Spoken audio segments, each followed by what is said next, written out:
আজকে যে গুণটির কথা আমরা আলোচনা করছি ধৈর্য। এই ধৈর্য যেটাকে আমরা সবর বলি, এটা এমন একটা জিনিস, এই সবরটাই কিন্তু ইসলাম। ইসলাম পালন করাকে আমরা সবরও বলতে পারি। সবর শব্দের অর্থ হলো, সবর শব্দের আপনার সংজ্ঞা হলো হাবসুন নাফস, নিজেকে বন্দি করে ফেলা, আবদ্ধ করে ফেলা কোনো কিছুতে, এটাই হলো সবর। এই সবর বা ধৈর্য এটা তিন প্রকার। এক প্রকার ধৈর্য হলো আসবরু আলা তাআহ, ইবাদতের উপরে সবর করা। ফজর পড়তে ইচ্ছা করতেছে না, জামাতে যেতে ইচ্ছা করতেছে না, অমুক কাজটা করতে ইচ্ছা করতেছে না, তারপরেও করলাম, এটা একটা সবর। এই যে নিজেকে আটক করে রাখলাম, মনের বিরুদ্ধেও নিজেকে দিয়ে করাইলাম, এটা এক প্রকারের সবর। আরেকটা হলো আসবরু আনিল মাসিয়া, গুনাহের কাছ থেকে ধৈর্য ধারণ। অর্থাৎ গুনাহ করতে ইচ্ছা করতেছে, বাট আমি করলাম না, সবর করলাম, এটা আরেক প্রকার সবর। আর তিন নম্বরটা আমাদের সবার জানা, সেটা হলো আসবরু ইনদাল মুসিবা, অর্থাৎ বিপদ আপদ আসলে তখন অটল থাকে ধৈর্য ধারণ করা, মুখ ফুসকে আজেবাজে কথা না বলা, বেফাঁস কথা না বলা, এবং আপনার এমন কোনো আচরণ না করা যেটা আল্লাহর ফয়সালাকে মেনে নেওয়ার পরিপন্থী কোনো কিছু প্রকাশ করে, এরকম। তাহলে সবর তিন প্রকার: ইবাদত করতে গিয়ে সবর, গুনাহ থেকে বাঁচতে গিয়ে সবর, আর বিপদের সময় সবর। তিন প্রকার সবর, এটার মধ্য দিয়ে একটা মানুষ ধৈর্যশীলদের কাতারে যেতে পারে। তাহলে ইবাদতের সবরটা তো আমরা বুঝছি না, কোন একটা ইবাদত করতে ইচ্ছা করতেছে না, আমি করলাম, তারপরেও এগুলো আমি সবর করলাম, ধৈর্য ধারণ করলাম, ধৈর্য ধরে ইবাদতটা করলাম। গুনাহ করতে ইচ্ছা করতেছে কিন্তু আমি করলাম না, এটাও সবর। এই তিন প্রকার সবর মিলাই হলো সবর বা ধৈর্য। সবর সম্পর্কে কোরআন হাদিসে যেসব কথা বলা আছে, বিশাল বড় একটা ব্যাপার। আল্লাহ সুবহানাহু ওয়া তাআলা কোরআনে কারীমে কি বলেছেন দেখেন, ইয়া আইয়ুহাল্লাযীনা আমানু ইসতাঈনু বিস-সাবরি ওয়াস-সালাহ, হে ঈমানদারগণ, তোমরা সবর এবং সালাতের মাধ্যমে আল্লাহর কাছে সাহায্য চাও। আল্লাহর কাছে সাহায্য চাইতে হবে সবর এবং সালাতের মাধ্যমে। দেখেন, সাহায্য চাওয়ার জন্য সবর জরুরি। আমরা সাহায্য চাই বেসবর হয়ে, উথাল পাতাল করে, ভাঙচুর করে, এটা হইলো কেন, ওইটা হইলো কেন, কেন আমার এটা হলো, যত বেসবরই হতে পারে, ধৈর্যহীনতা যত হতে পারে, হওয়া শেষ। এরপরে এবার বলি আল্লাহ তুমি একটু দেখো। আর আল্লাহ তাআলা তো কি বলছেন, ইস্তাঈনু বিস-সাবরি ওয়াস-সালাহ, আগে সবর করো, এরপরে নামাজ পড়ে সাহায্য চাও। আগে সবর, সবর করে এরপরে সালাত আদায় করে আল্লাহর কাছে সাহায্য চাইতে হবে। এখন আমি আগে বেসবরি করে এরপরে আল্লাহর কাছে এসে দোয়া করে সবর আপনার সাহায্য চাই, এটা সুন্নাহ না, বা এটা কোরআন কর্তৃক নির্দেশ না। আমরা অনেকেই কিন্তু সবর করি, সবর সবাই করি, করি না বললে ভুল হবে, সবর করি, কিন্তু ঠেলায় পড়ে সবর। ঠেলায় পড়ে সবর বুঝেন?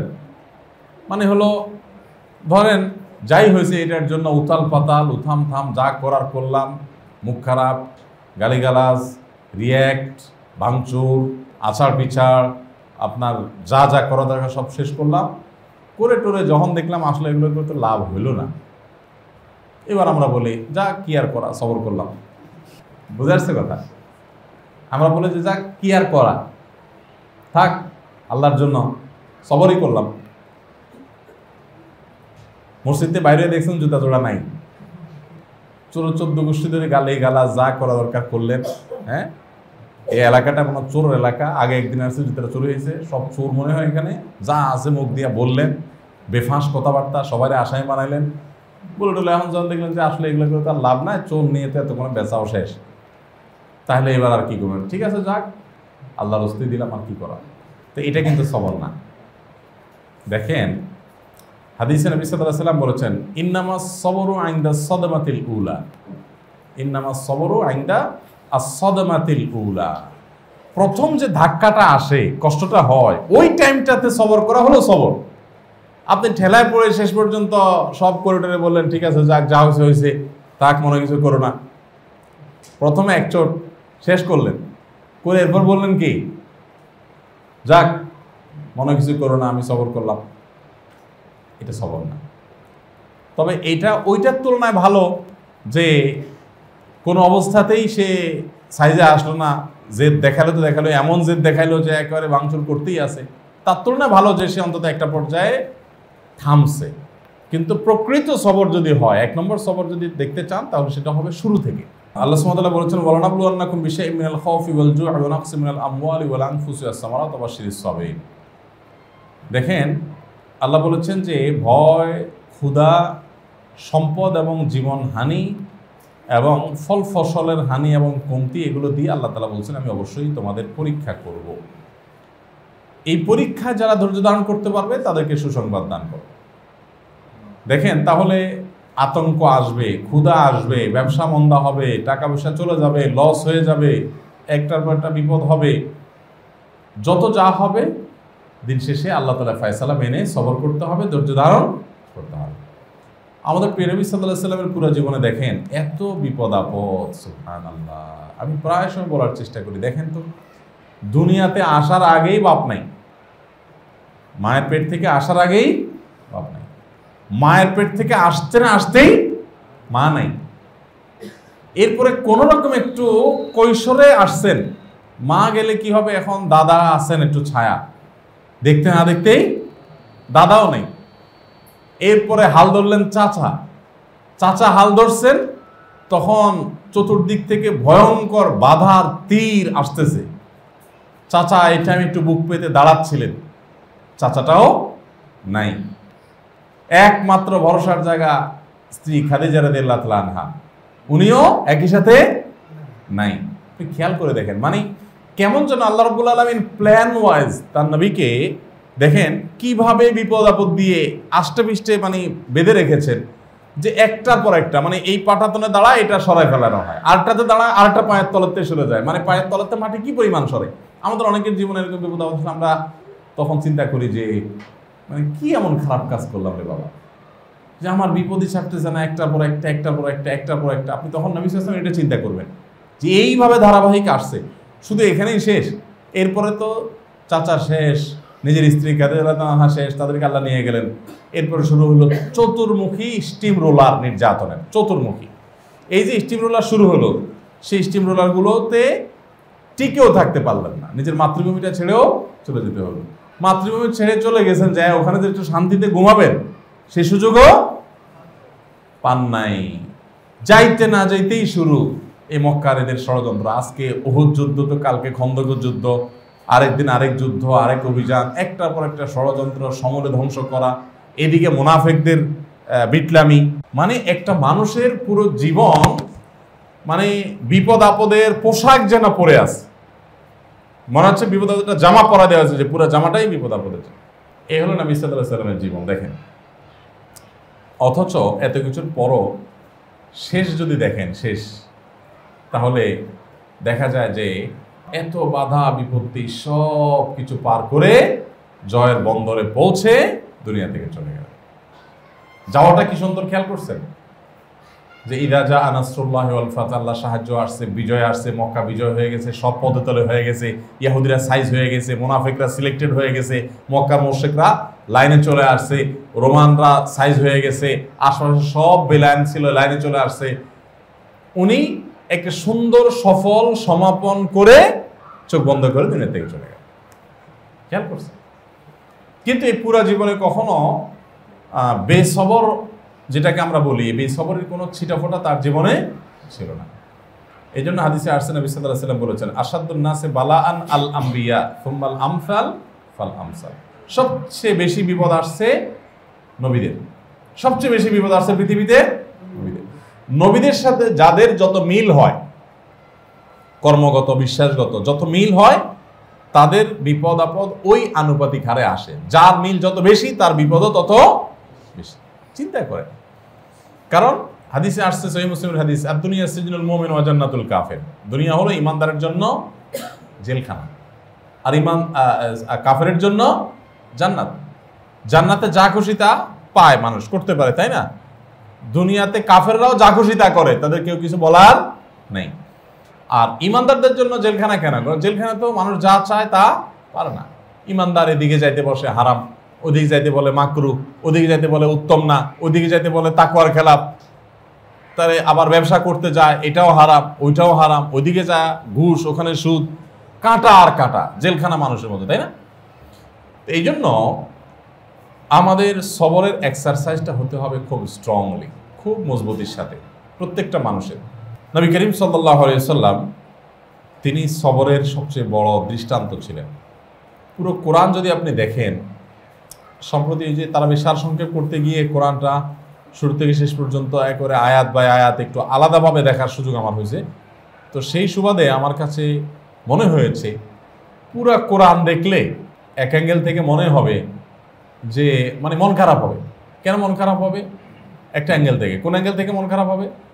আপনি একেবারে সে আদম আলাইহিস সালাম থেকে নিয়ে শুরু করেন মুহাম্মদ সাল্লাল্লাহু আলাইহি ওয়াসাল্লাম পর্যন্ত নবী রাসূলদের ইতিহাস তো পাতায় পাতায় পাতায় পাতায় পাবেন, তাই না?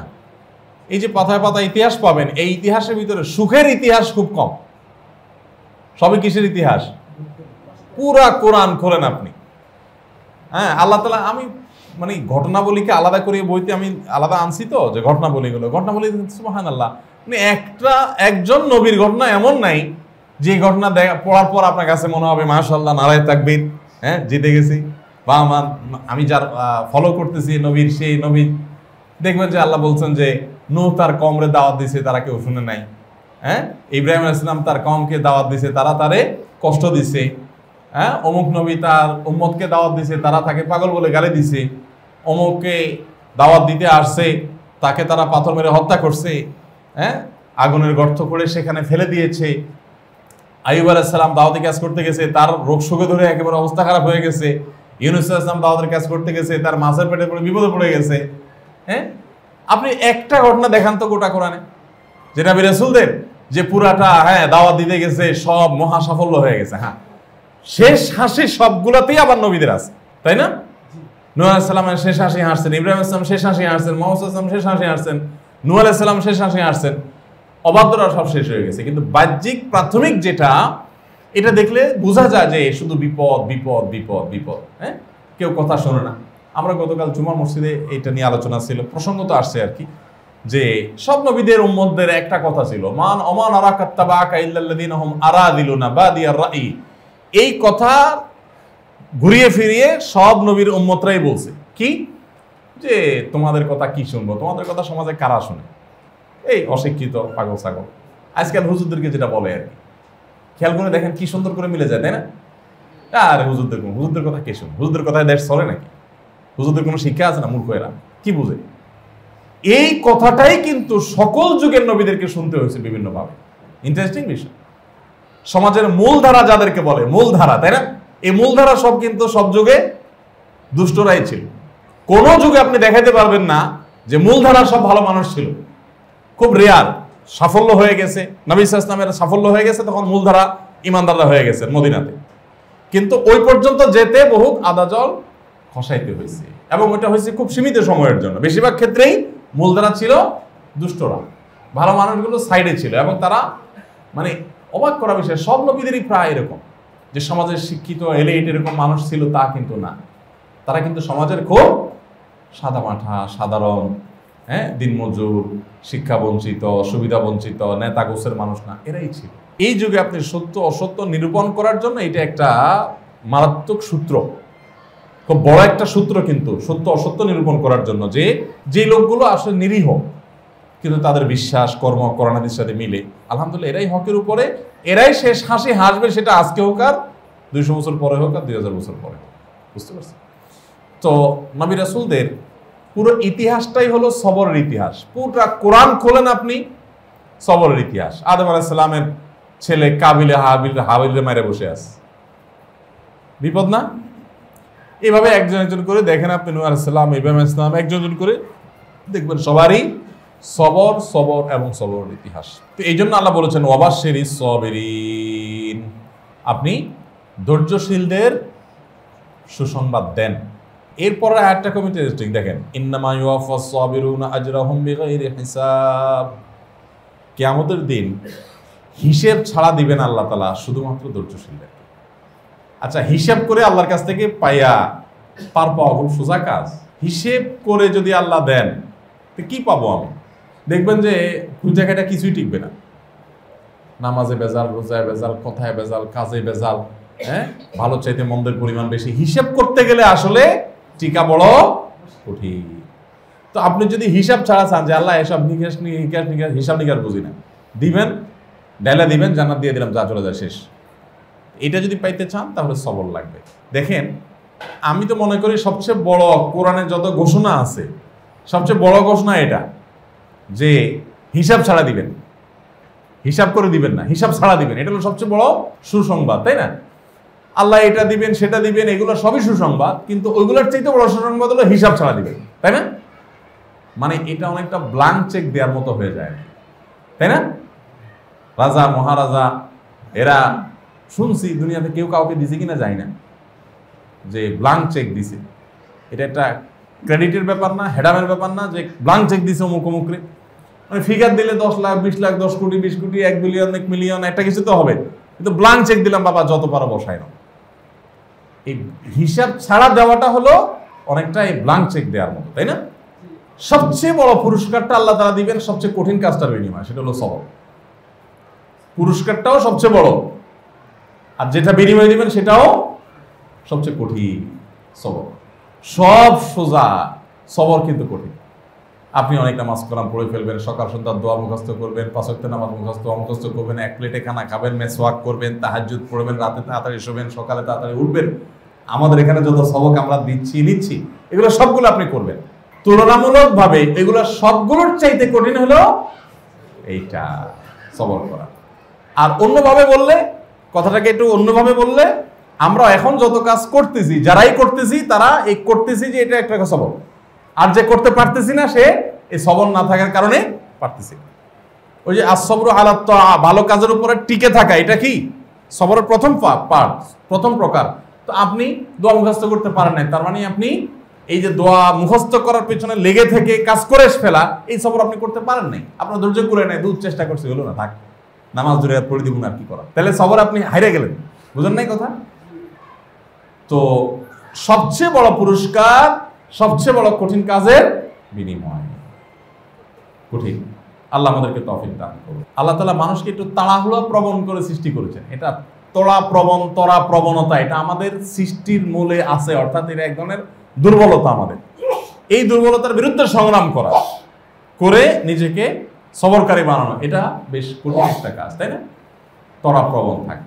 তো এই তড়া প্রবণতা আমাদের অনেকের মধ্যেই আছে, আমার মধ্যে এটা একটু বেশিও আছে। বড় আমার অফিসের এক সহকর্মী, সৌদি আরবে সহকর্মী না, আমার ইমিডিয়েট বস ছিলেন উনি।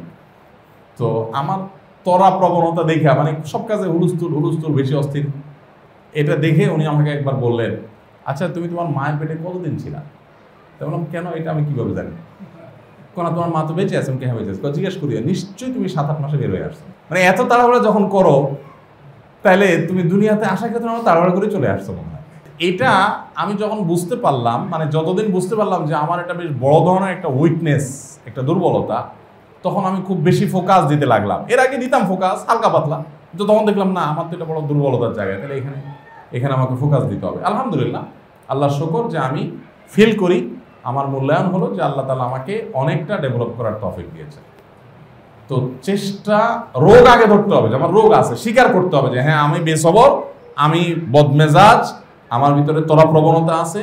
দেখেন, নিজের রোগ নিজে আপনি আগে স্বীকারটা করতে হবে। ম্যাক্সিমাম মানুষের ভিতরে এই স্বীকৃতি নাই বা ডায়াগনোসিস নাই যে আমার রোগ যে আছে এটা আমি বুঝতেইছি না, তাই না? অনেক সময় অন্য কেউ বললেও আমরা বুঝি না। এই জন্য রোগগুলো ধরার চেষ্টা করা, যে আমি বেসবরি করি কিনা, আমার সকাল থেকে সন্ধ্যা পর্যন্ত বেসবরি কি পরিমাণ হয়, এগুলো হিসাব করা দরকার। আস্তে আস্তে রেশিওটা, আপনি দিনে দিনে ফেরেশতা হয়ে যেতে পারবেন না, কিন্তু আস্তে আস্তে রেশিওটা কমায় আনেন। ওই যে গত সপ্তাহে বলেছিলাম, ফামান যুহজিহা আনিন নার, শব্দটা খেয়াল করেন, যুহজিহা, এটা তাল আছে না? ধীরে ধীরে যে জাহান্নাম থেকে একটু একটু করে দূরে সরে এরপর জান্নাতে চলে যায়, সে হলো সফল।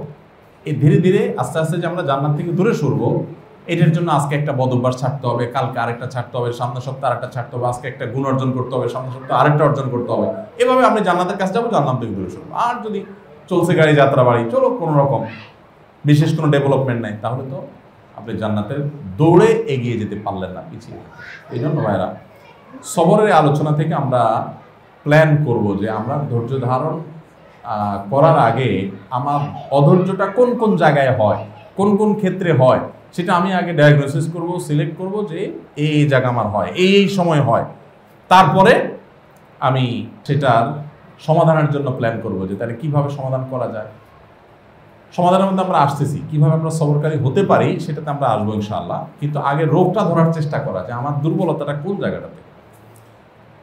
তাহলে স্বীকৃতিটা, আত্মস্বীকৃতিটা, কারোর কাছে স্বীকার করার চাইতে বড় কথা হলো নিজে স্বীকার করা যে হ্যাঁ আমার এই সমস্যাটা আছে।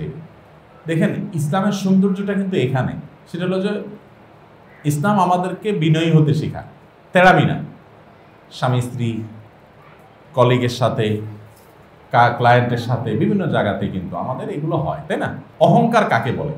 নবী করিম সাল্লাল্লাহু আলাইহি ওয়াসাল্লাম বলেছেন অহংকার হলো বাতারুল হাক্কে গামতুন নাস ওয়া গামতুন নাস। দুইটা জিনিস মানুষের অহংকারের আলামত ইন্ডিকেট করে, ভিতরে অহংকার আছে, এটা ইন্ডিকেট করে দুইটা জিনিসই। উপর দিয়ে তো মাশাআল্লাহ যে হাসি, ভেঙে চুরে পড়া, একদম এগুলো খুব সোজা, এগুলোর জন্য কিছু লাগে না। এটার জন্য বরং কিছু ট্রেনিং ফ্রেনিং নিলে দেখা যায় যে মাশাআল্লাহ দুনিয়ার সবচেয়ে খারাপ মানুষটাও দেখবেন এত সুন্দর করে হাসছে, এত সুন্দর কথা বলছে, মানে মনে হয় যে মানে রসগোল্লা জোরে জোরে পড়তেছে হাসি থেকে, মুখ থেকে, মাশাআল্লাহ। এগুলো আসল বিনয় না। আসল বিনয় হলো যে আপনি ভেতর থেকে নিজেকে বলবেন যে আমি তো আসলে বেসবর, আমি তো খারাপ মানুষ, আমার তো এই রোগটা ভয়ঙ্করভাবে আছে, আমার বড় গলায় কথা বলার আগে আমার চিন্তা করা উচিত।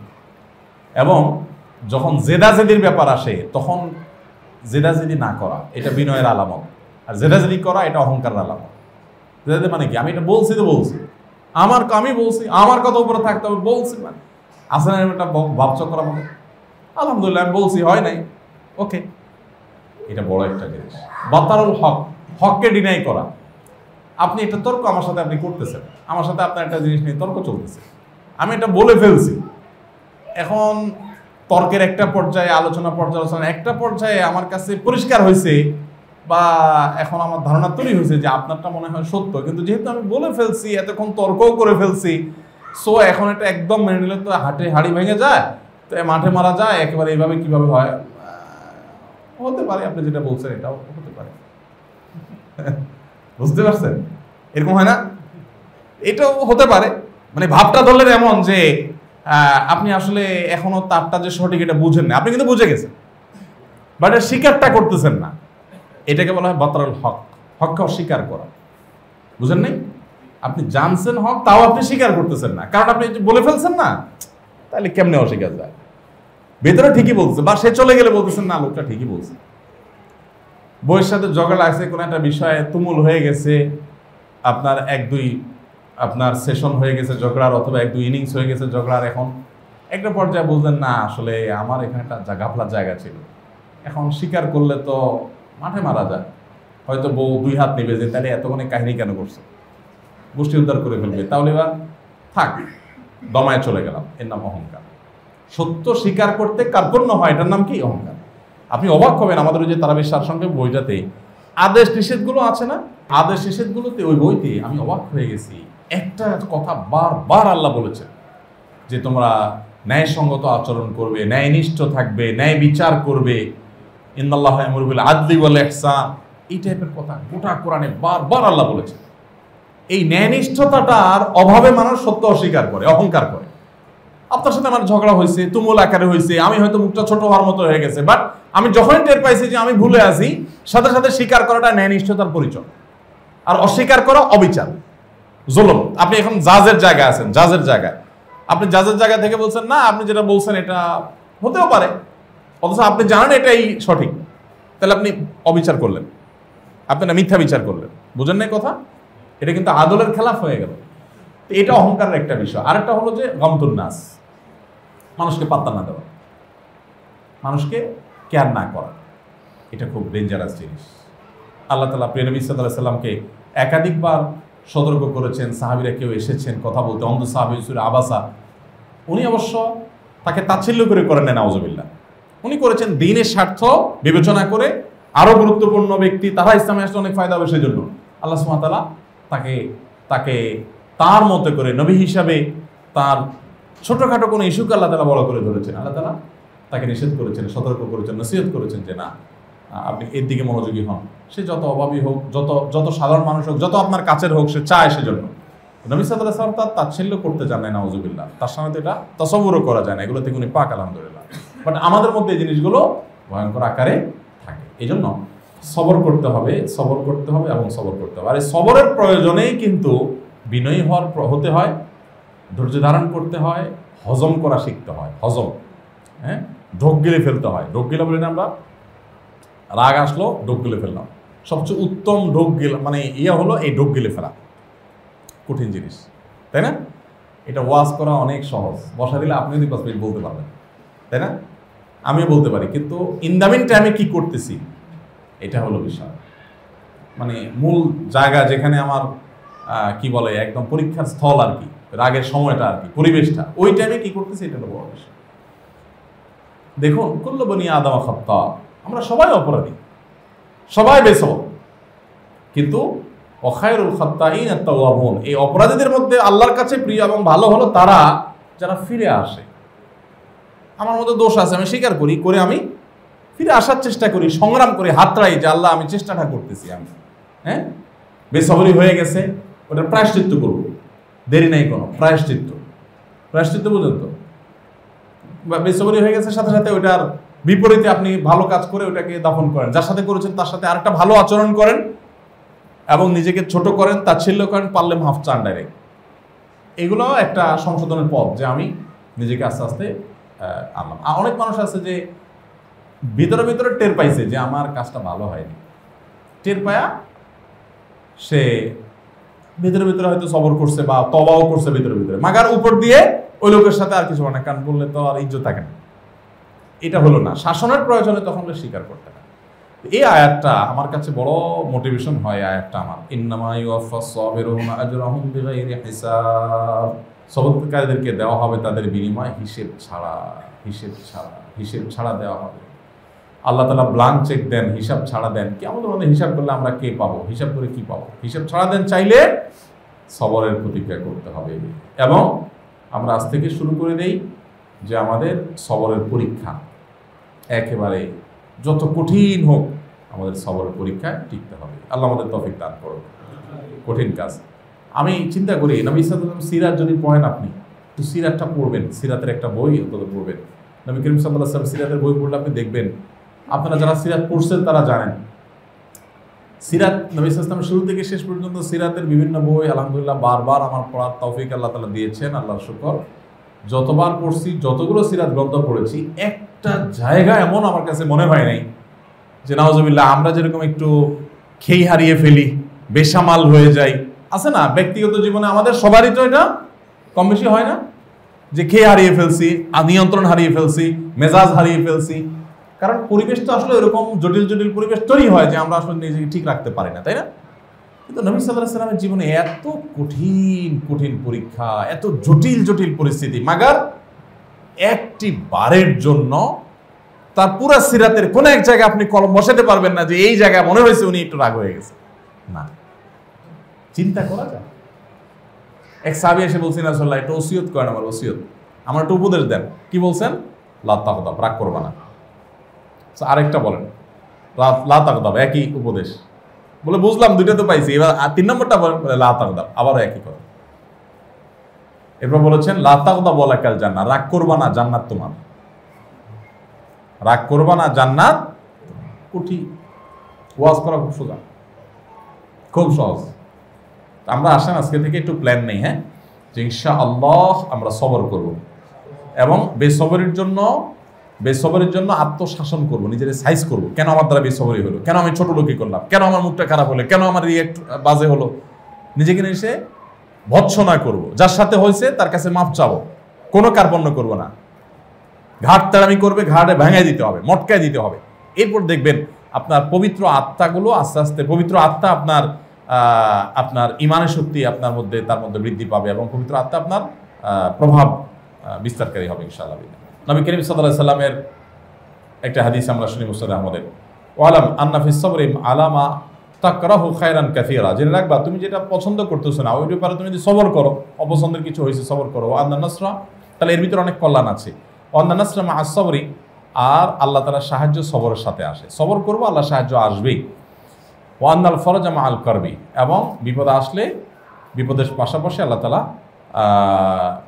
মানুষের বিপদ দূর এবং স্বস্তির ব্যবস্থা আল্লাহ তাআলা রাখেন।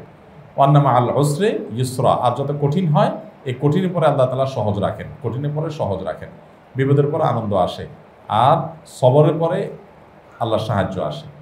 আজামান লি আমরিল মুমিন ইন্না আমরাহু কুল্লাহু খায়র, এই হাদিস আমি প্রায় বলি আলহামদুলিল্লাহ। আমার এটাও একটা মানে দারুণ মোটিভেশন, এই হাদিসটা আমার খুব পছন্দের। আজামান লি আমরিল মুমিন ইন্না আমরাহু কুল্লাহু খায়র। নবী সাল্লাল্লাহু আলাইহি ওয়াসাল্লাম বলেছেন ঈমানদারের বিষয়টা পুরোটাই আশ্চর্যজনক, অদ্ভুত, বিস্ময়কর। ঈমানদারের সব কিছুতেই কল্যাণ, লস নাই কোনো, হাতির মতো মরলেও লাগ বাঁচলেও লাগ। হ্যাঁ, ঈমানদারের কোনো লস প্রজেক্ট বলতে কিচ্ছু নেই, কোনো লস প্রজেক্ট বলতে কিচ্ছু নেই ঈমানদারের। ব্যবসা ডুবে গেছে, চাকরি চলে গেছে, ধ্বংস হয়ে গেছে, লস নাই। বেঈমানের লস, বেঈমান তো গেছে, ও স্যাড ব্যাড, শেষ, কারণ লস তো, তো আর কিছু পাবে না, ফিডব্যাক নাই কোনো। আর ঈমানদারের বিষয়টা কিভাবে লাভ, মানে ওখান থেকেও লাভ হয় কিভাবে, ইন আসাবাতুস সাররা, যদি তার ভালো কিছু হয় তাহলে সে শুকর আদায় করে, আলহামদুলিল্লাহ পাইছি আল্লাহ তোমার কৃতজ্ঞতা। তখন একে তো পাইলো, আবার সওয়াবও জমা হইলো, দুই দিক থেকে লাভ। আর ওয়াইন আসাবাতু দররা, আর যদি বিপদ আসে, কষ্ট আসে, সাবর, সে সবর করে, ফাকানা খায়রাল্লাহ, তখন সেটাও তার জন্য ভালো হয়, কারণ বিপদ এসে ক্ষতি হয়েছে কিন্তু সবর করে আবার সওয়াব পেয়ে গেছে। তাহলে ঈমানদারের হারাবার কিছু নেই। আবু হাতিম রাহমাতুল্লাহ আলাইহি বলেছেন ধৈর্য তিন প্রকার, পাপ কাজ না করা এক প্রকারের ধৈর্য, নেক কাজ করা আরেক প্রকারের ধৈর্য, বিপদ আপদে ধৈর্য ধারণ করা, যেটা আগে বলছি আমি। হ্যাঁ, ইবনে রাজব হাম্বলী রাহমাতুল্লাহ বলেছেন ধৈর্য হলো কোনো বিপদে কষ্ট হওয়া সত্ত্বেও আল্লাহর প্রতি অসন্তুষ্ট থেকে নিজের মনকে বিরত রাখা, কষ্ট দূর হওয়া কামনা করা, কিন্তু কষ্টের কারণে অস্থিরতামূলক আচরণ না করা। কাজী শুরাইর রাহমাতুল্লাহ বলেছেন আমি একটি বিপদের কারণে 4 বার আল্লাহর প্রশংসা করি। প্রথমত বিপদ এর চেয়ে বড় হয় নাই সেজন্য, দ্বিতীয়ত আল্লাহ আমাকে ধৈর্যের তৌফিক দিয়েছেন সেজন্য, তৃতীয়ত ইন্না লিল্লাহি ওয়া ইন্না ইলাইহি রাজিউন পড়ি এবং এটার বিনিময়ে সওয়াব আশা করি, চতুর্থত বিপদটি আমার দিনের ক্ষেত্রে হয় নাই, দুনিয়ার ক্ষেত্রে হয়েছে, ঈমান তো যায় নাই আলহামদুলিল্লাহ। দেখেন প্রত্যেকটা নেগেটিভ জিনিসটাকেও পজিটিভলি দেখতেন সালাফ। আল্লাহ আমাকে, আপনাকে, আমাদের সবাইকে তৌফিক দান করুন।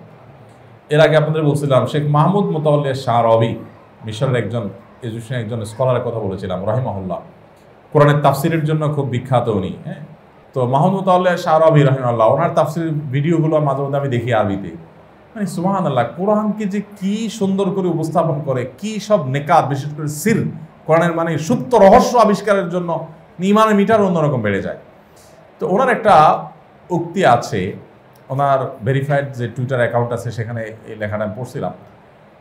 উনি বলেছেন দেখেন আমাদের যখন বিপদ হয়, যখন সমস্যা হয়, তখন আমরা সবর করব কেন? ওই যে এখানে যে পয়েন্টটা একটু আগে গেল ওইটার ভিত্তিতে যে এর চাইতে বড় হইতে পারতো বিপদটা, সেটা তো হয় নাই, এই জন্য আল্লাহর কাছে শুকর আদায় করি। শুকরের গ্রাউন্ড, সবরের গ্রাউন্ড তৈরি করতে হয় এভাবে যে এর চেয়ে বেশি হতে পারতো, আমি বাইক অ্যাক্সিডেন্টে পাও আমি হারাই ফেলছি, আল্লাহ শুকর হাত যায় নাই, আল্লাহ শুকর মরে যায় নাই, হ্যাঁ, আল্লাহ শুকর 2 পাও যায় নাই। তো শুকর চাইলে মানুষ বহুভাবে করতে পারে, তাই না? আপনার ঘরে চোর ঢুকছে, ঢুকে সব নিয়ে গেছে, তখন আপনি চিন্তা করবেন যে আলহামদুলিল্লাহ খাটটা নিতে পারে নাই, আলমারিটা নিতে পারে না, আলমারি সব জিনিস নিয়ে গেছে, আলমারিটা তো নিতে পারে নাই, আগুন ধরলে তো আলমারি সহ চাইয়ে যেত, হ্যাঁ, ভূমিকম্প হলে তো ওইটা সহ পড়ে যেত, আমার ফ্যামিলি সহ মরে যেত, আলহামদুলিল্লাহ বাচ্চারা তো নেয় না। সৌদিতে একটা মানে চুটকি আছে, চুটকি খুব প্রসিদ্ধ একটা চুটকি আছে, মানে রসিকতা করে তারা বলে আর কি। হ্যাঁ, সেটা হলো যে এক লোক গাড়িতে, তার ওয়াইফ আছে, গাড়ি স্টার্টিংয়ে আছে, সৌদিতে বা বিদেশে এগুলো অহরহ হয়, আমাদের দেশে তো ড্রাইভার নিয়ে চলে সবাই, ওখানে তো সবাই যার যার গাড়ি নিজে চালায়। তো কোনো একটা মুদি দোকানের সামনে গাড়িটা রাখছে, হাইওয়ের সাথে, রাস্তার পাশেই, গাড়িটা স্টার্টিংয়ে আছে, এসি চালানো আছে, গরম তো অনেক বেশি, স্টার্ট বন্ধ করে যাওয়া যায় না, বউ গাড়িতে আছে, উনি নামছে, কিছু একটা নিয়ে আসবে, হয়তো বোতল পানি লাগবে, কিছু নিতে গিয়ে হয়তো 1-2 মিনিট লাগছে, এই ফাঁকে চোর গাড়িতে উঠায়া গাড়িটা নিয়ে টান দিয়ে চলে গেছে, ওই বউরে তাদাই বলছে আল্লাহ সুরা এতলাই এতলাই, বউরে নামাই দিয়ে গাড়ি টান দিয়ে চলে গেছে। বেচারা বাইরে দেখেছে বউ দাঁড়িয়েছে, গাড়ি নাই, তো বলছে আলহামদুলিল্লাহ আলহামদুলিল্লাহ, আহামশাই হুরমাফি, আহামশাই হুরমাফি, মানে আসল কথা হলো বউ আছে, এটাই মেন কথা, যে আমার বউটা সহ আজকে গাড়িটা নিয়ে যেতে আমার কি বিপদটা হইতো, গাড়ি গেছে, গাড়ি আরেকটা আসবে। তো এটা বেশ প্রসিদ্ধ চুটকি ওখানকার, খুব রসিকতা করে মানুষ বলে যে আহামশাই হুরমাফি, হুরমা মানে বউ, মহিলা আর কি, তো বলে যে আহামশাই হুরমাফি। যাক, মেইন কথা হলো আমার বউটা তো আছে আলহামদুলিল্লাহ। বিপদটা এটাও তো হইতে পারতো যে বেটা আমার বউ সহ টান দিস, তখন আমি কি করতাম? আলহামদুলিল্লাহ। তো মানুষ শকর আদায় করতে চাইলে, সবর করতে চাইলে তার হাজারটা অপশন আছে, আর না করতে চাইলে কোনো অপশন নাই। এই জন্য সবর করতে হবে। আল্লাহ আমাদেরকে তৌফিক দান করুন। আমরা আজকে থেকে এটার প্রতি ফোকাস করব, মনোযোগ দিব যে আমার এই সমস্যাটা দূর করব, যে আমি বেসবরই দূর করব, সবর করার চেষ্টা করব। আমি আমার নিজের কথা আমি নিজে বলি, আলহামদুলিল্লাহ আমি এটার জন্য সারাক্ষণ সংগ্রাম করতে থাকি। আল্লাহ ফজল কখনো বেসবর হয়ে গেছে, সাথে সাথে রিয়েলাইজ করতে হবে যে না, আজকে তো হলো না, কাজটা তো হলো না, আমার অস্থির হইতে হবে।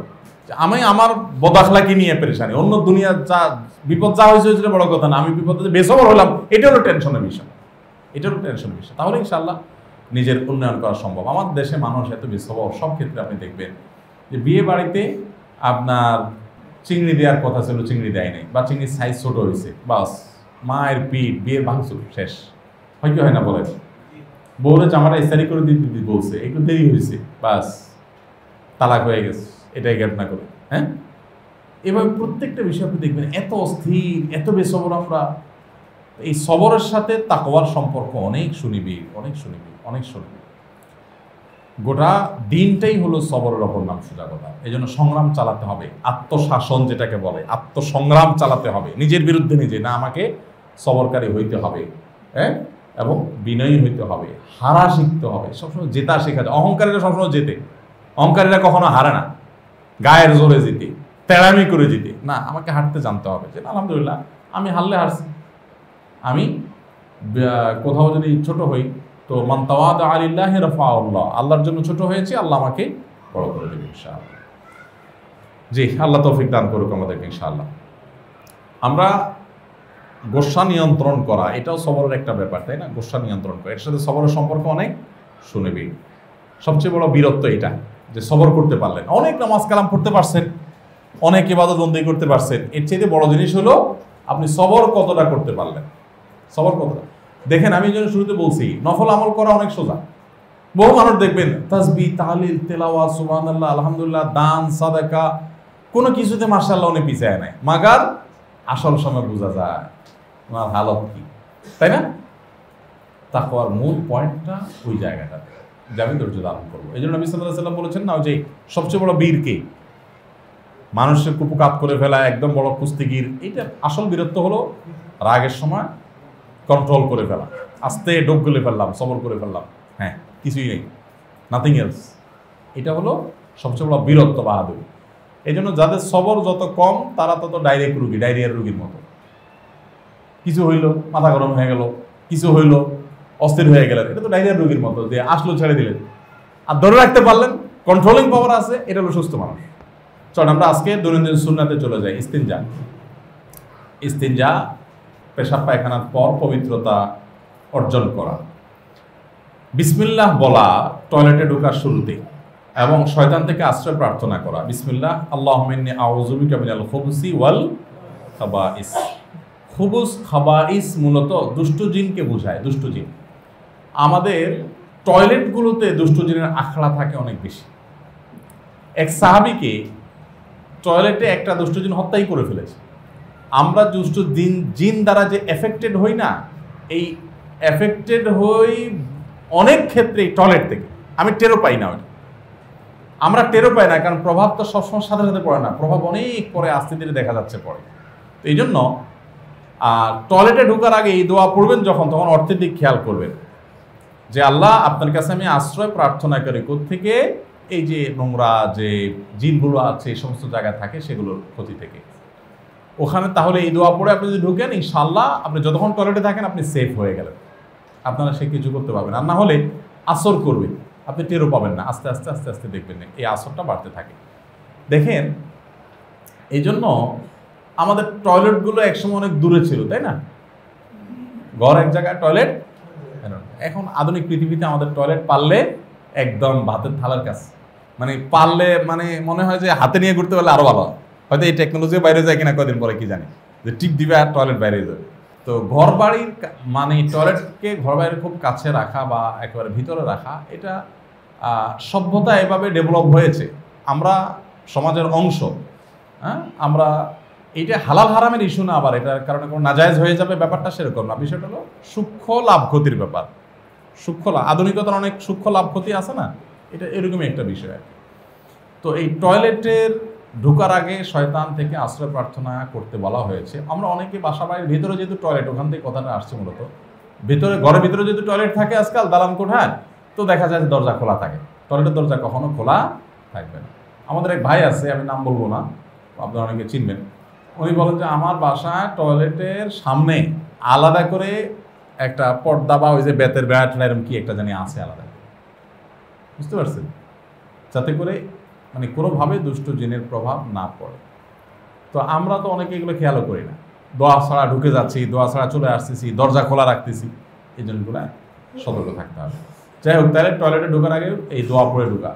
দোয়া পড়তে যদি ভুলে যান তাহলে ওই যে পানিশমেন্ট কি বের হয়ে যাবে। মনে হইলে টয়লেট আউটব্রেক করে ফেলছেন তখন তো আর বেরোতে পারবেন না। কিন্তু যদি তার আগে মনে হয়, তখন এবার শয়তান কি মনে করাবে আমি বলি আপনাদের। শয়তান বলবে তখন সাথে সাথে দেখবেন শয়তান কিন্তু আপনার মাথায় হাজির হয়ে যায়, সাথে সাথে সাথে আসে, তো ও তো ভিতরে আসে আপনার, ওর সাথে সাথে আপনার একটা আইডিয়া দিবে। আইডিয়া বলবে যাক সামনের জন্য সতর্ক থাকি, আজকে হয়ে গেছে, বুঝেন নাই, ঠিক আছে সামনের জন্য কেয়ারফুল থাকবা। শয়তানটা বলবো আরে চান্দু সামনে না, বাকির নাম ফাঁকি, এখনই বাইর হয়ে যাবো, আবার বাইর হবেন, বাইর হইয়া এবার দোয়া পড়ে ঢুকবে।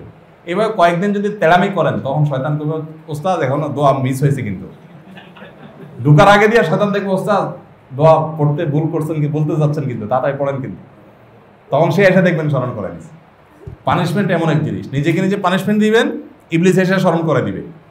কারণ দেখবে যে এই বেটা, কারণ আপনি ঢুকতে দোয়া পড়ছেন তাতে আপনি 1 ডিগ্রি সওয়াব পাবেন।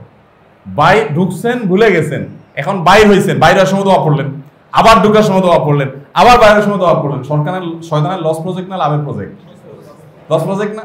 এবার শয়তান এসে বলবে ওস্তাদ দোয়া বলেন না কিন্তু, কারণ সে দেখছে যে ভুলে গেলে তো বেটা আমার লস করে দিবে।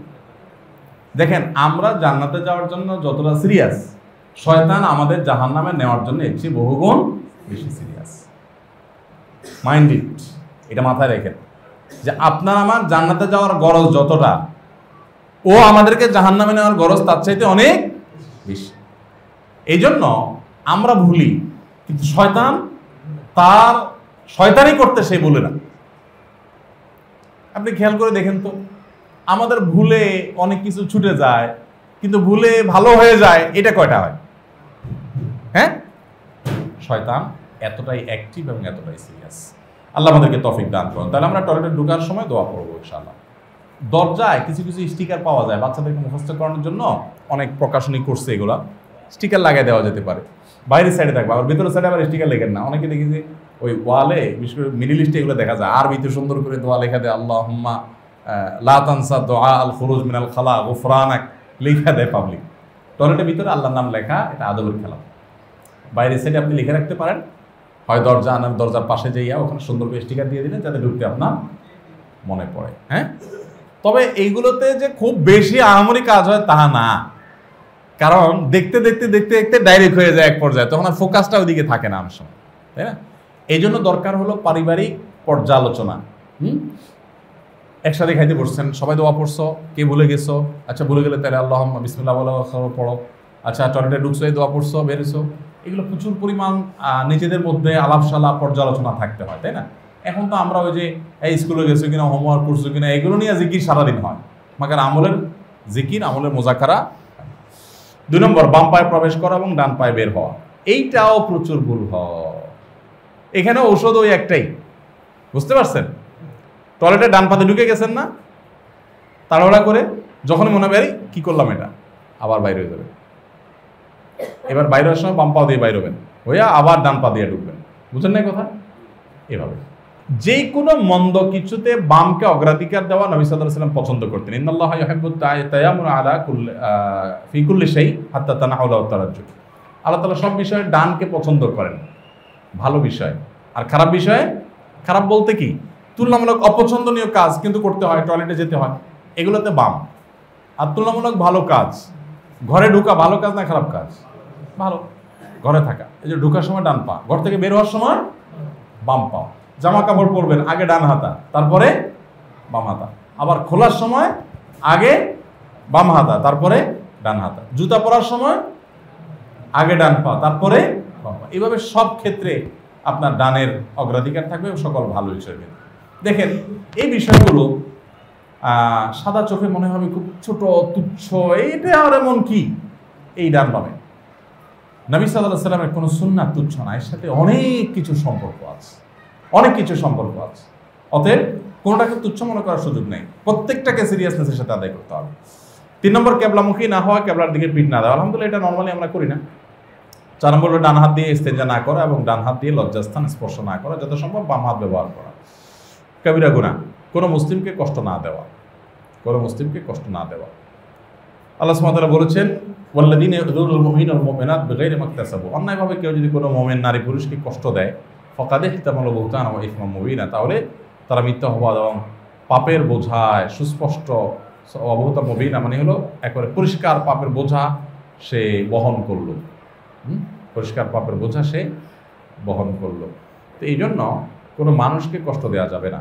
ইন্না শাররান নাসি ইনদাল্লাহি মানজিলাতান ইয়াউমাল কিয়ামা মান তারাকাহুন নাসু ইত্তাকা শাররি, নিশ্চয় মানুষের মধ্যে কিয়ামতের ময়দানে সবচেয়ে খারাপ মানুষ সে, যেই ব্যক্তির ক্ষতি থেকে বাঁচার জন্য মানুষ তার থেকে অ্যাভয়েড করে চলে, তারা অ্যাভয়েড করে চলে তার ভয়ে, তার ক্ষতির ভয়ে। আমরা তো অনেক সময় এগুলো নিয়ে আরো গর্ব করি, তাই না? অনেকে দেখবেন এগুলো নিয়ে গর্ব করে। কিরকম গর্ব? যে আমার পাশে কেউ আসে না, আমার সামনে আসুক না দেখি, মানে ভাবখানা এমন আমি অনেক ব্যাটাগিরি জাহির করতেছি, তাই না? এখানে ভাবখানা এমন হলেও বাস্তবতা ভিন্ন। বাস্তবতা হলো যে আপনার গালিগালাজের ভয়ে, আপনার জুলুমের ভয়ে, আপনার অন্যায়ের ভয়ে অনেকে আসে না। হ্যাঁ, কোনো কোনো ক্ষেত্রে হয়তো অন্যায়কারী দুর্বল দেখে আসে না, কিন্তু অনেক ক্ষেত্রে এটা। এই জন্য কোনো মানুষকে কষ্ট না দেওয়া, কোনো মানুষকে কষ্ট না দেওয়া এটা অনেক বড় ব্যাপার। এই ব্যাপারে এর বিপরীতটা, মানুষের উপকার করা, মানুষকে ভালো, মানুষের কাছে ভালো থাকা, এটা নিজেকে জিজ্ঞেস করলে আপনি উত্তর পেয়ে যাবেন আপনি ভালো না খারাপ। আপনি ভালো কি খারাপ আপনার নিজেকে জিজ্ঞাসা করেন।